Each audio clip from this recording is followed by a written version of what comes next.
Hello, everyone. Hi Welcome. there. Welcome back. Hi. That went Um, quickly. yes. Time flew by. As we said yesterday, and we had a little rehearsal. We said we were trying to do something like speed dating, so it was speed mentoring. It did go by very, very fast, but I think that just shows how interesting and engaging it was. I had the honor to be in Cynthia's group, and it was a great discussion with our group and wonderful input provided. So we will have another 15 minutes here, all of us together. And I would just like to pass it on over to our mentors and ask them. I will go around and ask them to maybe share with us some high level findings or any strategies or challenges or opportunities you identified in your group that you would like to share with all of us. I'll start over here with Jennifer. Thank you, Monica. Okay, Mona, I want to date all these women, okay? It was in my group. That's it. I'm making long-term dates. I was so encouraged, and I want to thank Monica for her involvement as well. I think we talked about how you you adapt the skills that are taught in business continuity, emergency management, and applied those techniques for BCP or business continuity planning into your PCP, your personal continuity plans that allows you to survive this industry that is evolving very fast. And women have an opportunity if we are ready.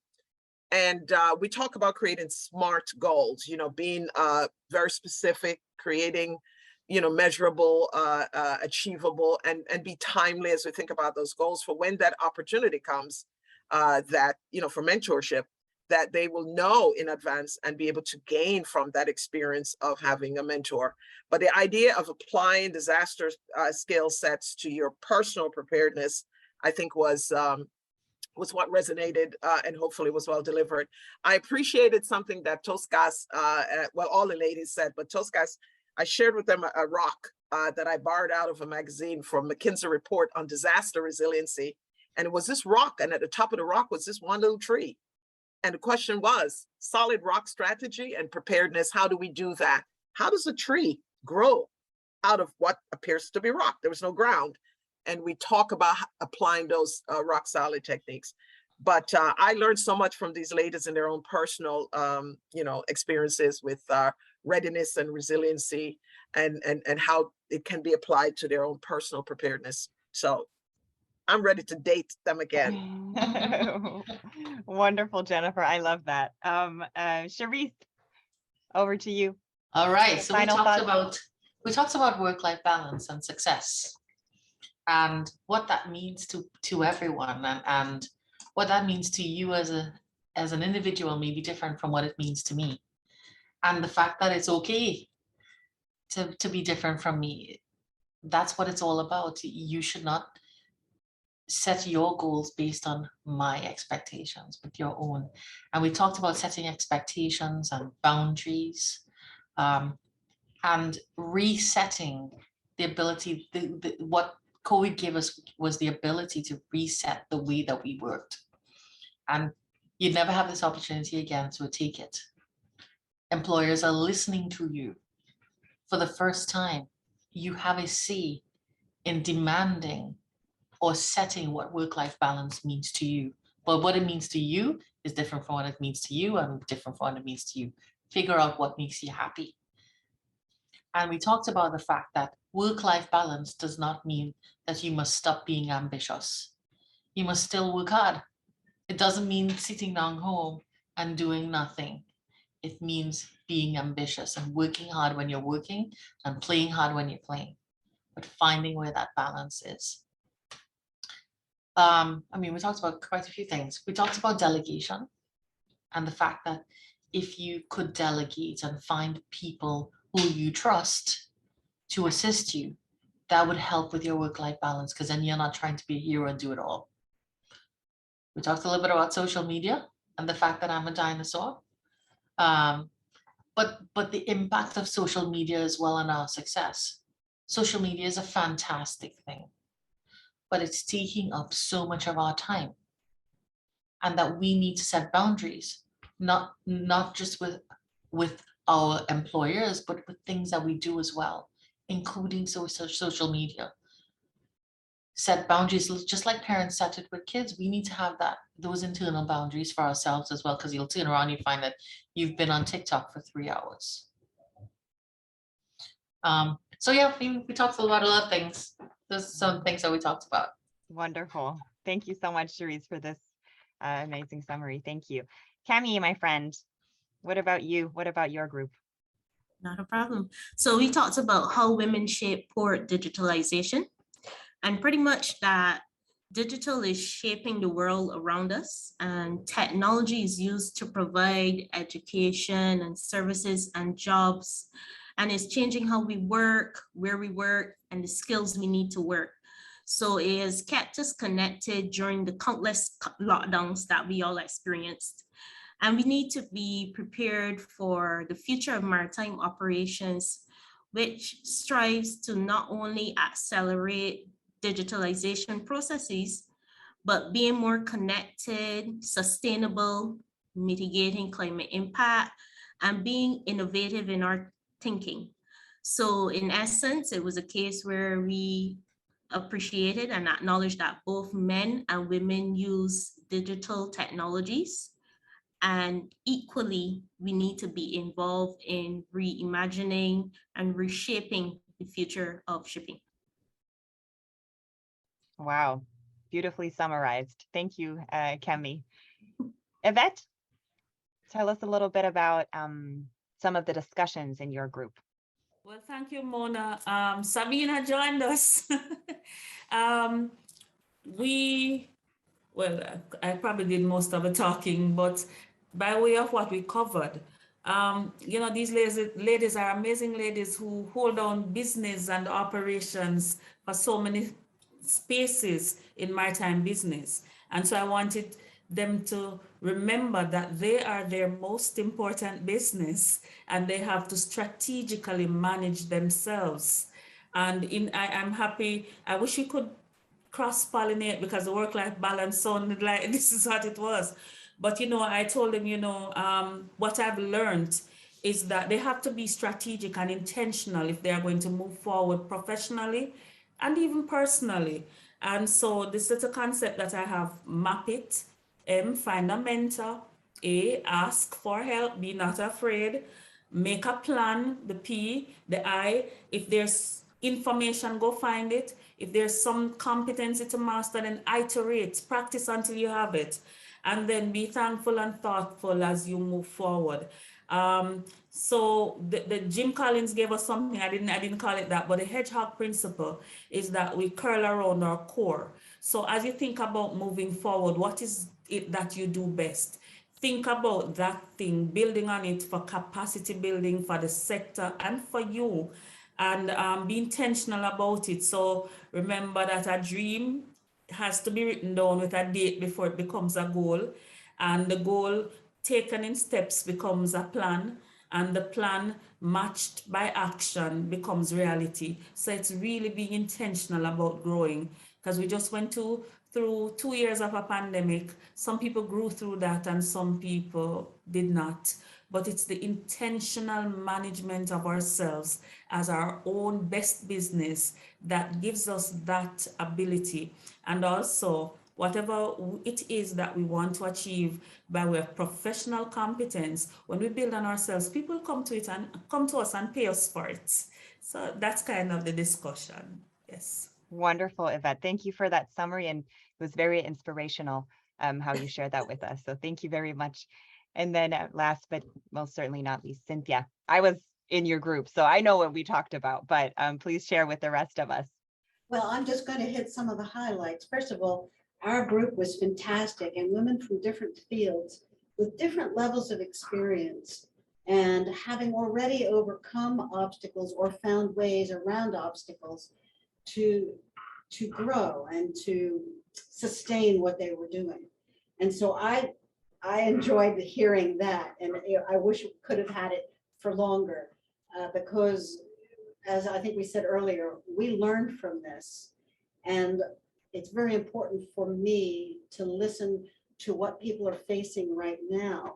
It may not be the same as I faced, but there are some obstacles and challenges that were around 2030. Oh, I don't know how long, quite a long time ago, and are the same obstacles right now that it's important for me to share that these obstacles are not strange. This is what women have faced. And until, forgive me for this, Tammy, but someday there may not be a need for a WISTA or a WiMAC because people won't even think, oh, it's anything different to be a woman in the maritime transportation field.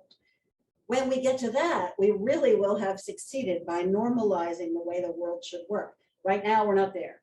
And so what I hit, and I think some of it resonated, was some of the obstacles, like the achievement of credibility. When you are starting out, and even as you ascend your own ladder in your own direction, how is it that you establish yourself as credible? And is that different in a woman's environment compared to a men's environment? And what does it mean in shipping and marine transportation? Is it only your education? Is it all your experience? Or is it the way that you address problems and the way that you can handle and overcome obstacles and seize challenges? So that's an issue. And do you need to act like a man in order to do that? I hope not. We don't want to see that. The other thing that I think in my own mind was clarified, and I was very interested in one of our professional women telling us her story, is the importance of finding and establishing a network, and if you can, a mentor, man or woman, that understands and appreciates you and your personality and is willing to share from their perspective information that helps you where you are now and information that helps you where you want to go. If you can't find it in your own organization, look outside. And that is the beauty of a WiMAC. That's fantastic opportunity to talk to other women and say, oh, this struggle I have isn't so strange. But also to talk to women who've overcome those things and made, you know, some of those opportunities, looked at some of those challenges as opportunities, seized them and said, oh, I'm going to turn it around and make it to my benefit and my organization's benefit. Under the lessons learned, we talked a little bit about leadership and how to lead a team or how not to lead a team. Not leading the team would include bossiness instead of leadership. Cultivating people that are around you to support your goals and objectives, even if you're not the boss. If those goals and objectives have integrity and they are filling a gap and they are helpful to the organization or client, hey, let's get other people on board to support that. And if it's not in your organization, could be outside. Also, you've got to listen to what the industry says. How about thought leadership? So you have an opportunity. I mean, every single mentor that I just listened to, I'm actually in awe of, and I could sit and listen to for a couple hours. So if any of us, and I am willing, but if any of us are willing to put ourselves forward and say, hey, I'd like to help you, if I can, and if I can't, I'll tell you where to go. That's what we're here for. You need mentors. And if you don't like any of us, find people in the industry that are willing to talk to you, willing to help, and willing to give you different and new ways of thinking. That's about it. I mean, as all of us could, we can go on and on, but meeting those challenges with persistence and courage, I think are what we cover. Yes. Thank you so much, Cynthia. That was a very actionable summary. So thank you very much for that. And thank you again to all of our mentors today. It was truly a wonderful experience. I'm very honored to be surrounded by you. You are so accomplished and just wonderful humans. So this was really amazing. And also to our participants, I know many of you, you are also accomplished women in our industry.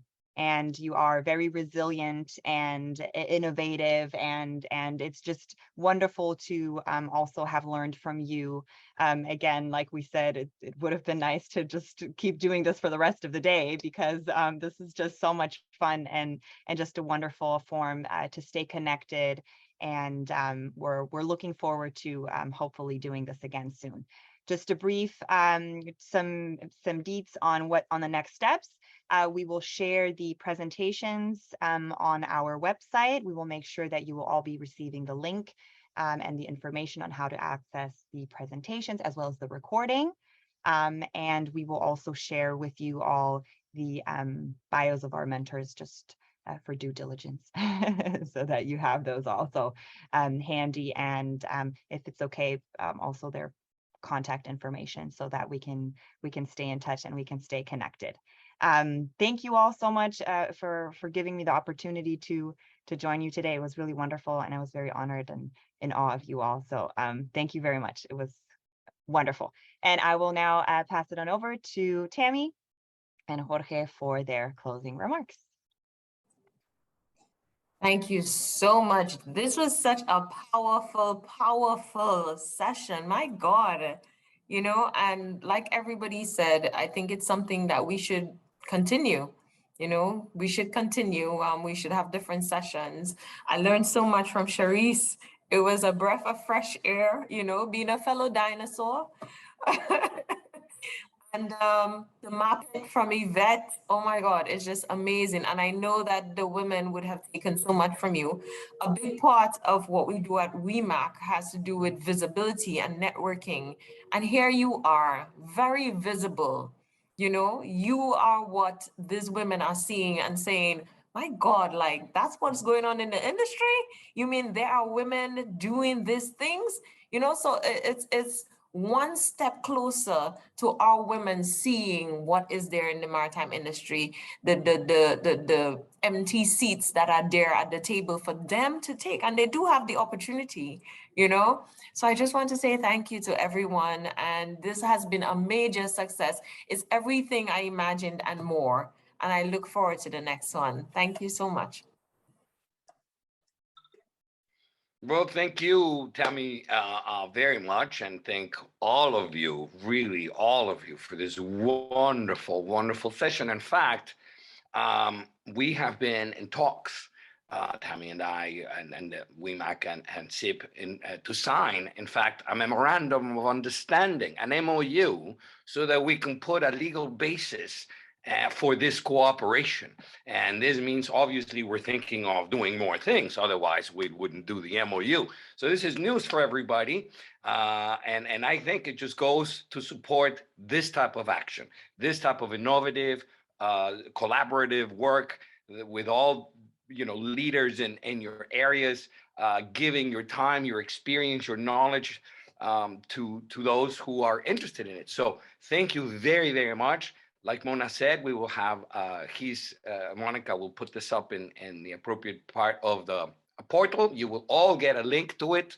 I'm going to see if we can get those summaries from the mentors so that we can include them in that sort of materials webpage, so that not only do you have the presentations and the recording, but you also have a small document that summarizes the session. We're going to try and do that. So I don't want to take anybody's time. It is 12:30 on the dot almost. I just want to again reiterate my thanks to all the mentors, to all the mentees, and of course to the organizing committee, organizations, WiMAC and Mona, Sabi, and his, and again, my thanks to all. We shall definitely, depending on the feedback that we get from the mentees, but I see in the chat everybody looks very happy with it. We will certainly plan, if you all think it's a good idea, another iteration of a mentoring session for the women in the Caribbean. So with that, I bid you farewell and thank you so much.